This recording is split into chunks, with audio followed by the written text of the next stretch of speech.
I said, would you like to be honored at the gala? And he said to me, better now than posthumously.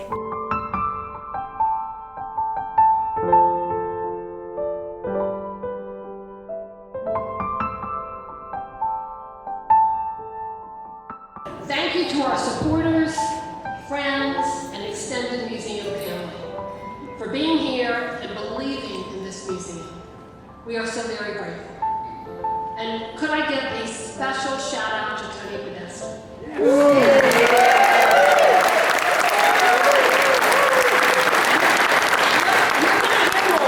hear more, but I have to tell you, Tony, Billie Holiday would be so delighted. We are honoring you and your incredible commitment to the life of this museum.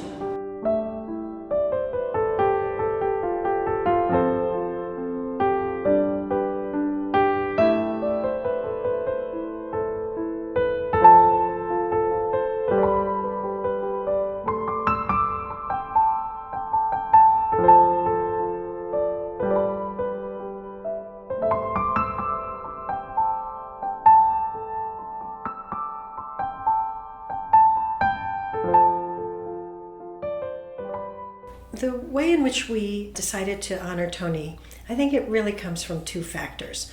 One is that we were looking at the exhibition called Uncanny, which is on view on the second floor. We recognized that a lot of the works in that exhibition were from the Podesta collection. And then as we did our exhibition changeover on the third floor in the permanent collection galleries, we also noticed we had numerous works as well from Podesta collection.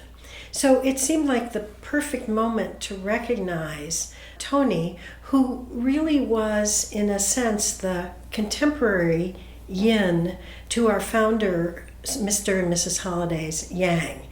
They really helped with building the museum's historical collection, and Tony made such an incredible difference in terms of our contemporary collection.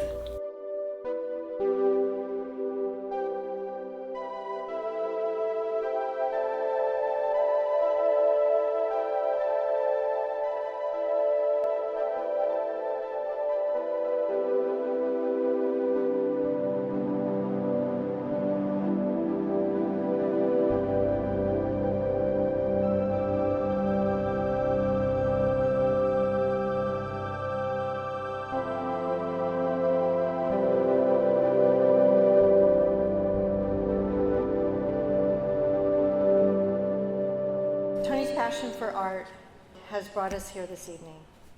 Over the last 3 decades, Tony has donated 825 pieces of art to NMWA.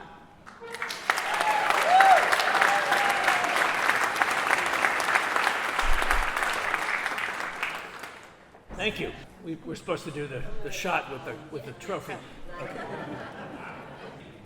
Thank you very much, Tricia. I love you.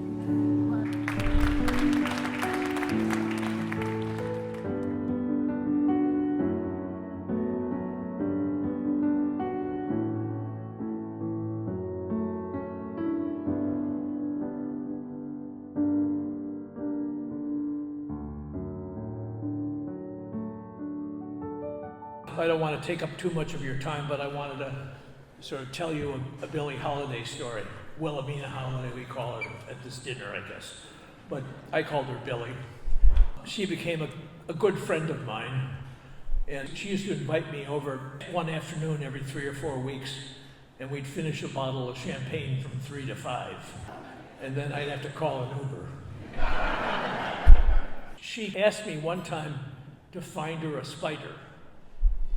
A spider from Louise Bourgeois.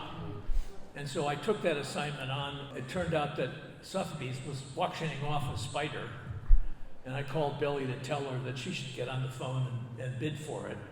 And she said, I can't do that, would you do it for me? So I'm sitting there at a dinner getting a phone call from Sotheby's bidding on a spider for Wilhelmina Holiday for this museum. And that's my favorite story about her. I asked her for an absolute maximum number that she was willing to bid. And she gave it to me. And we only went $300,000 over that number. But she didn't even notice. There's a real difference between a collector who collects for value, meaning what does the market say about this artist, and a collector who has a vision and a passion for the artists they collect. I've known a lot of collectors who collect blue chip artists or who collect the artist of the moment or see various things through the eyes of an art advisor. Tony never really did that. What he did is he really went everywhere. He looked at all the biennales. He could travel a good deal, and he was the first person there to take a look at artists. I have one announcement to make. 2 years from now is the 40th anniversary. So today, Tricia and I are making a gift of 40 new works to the museum in honor of the 40th anniversary. Most of them are video art, which is an area that I think all museums should get more into. So we are helping NMWA get ready for the future, and I'm thrilled to be here. I think the great contribution, if you will, of Tony's collecting is that he had a vision. It changed over time, but he had an eye, he had a point of view, and he didn't worry about the marketplace. And he supported emerging artists who other people maybe would not take the chance on.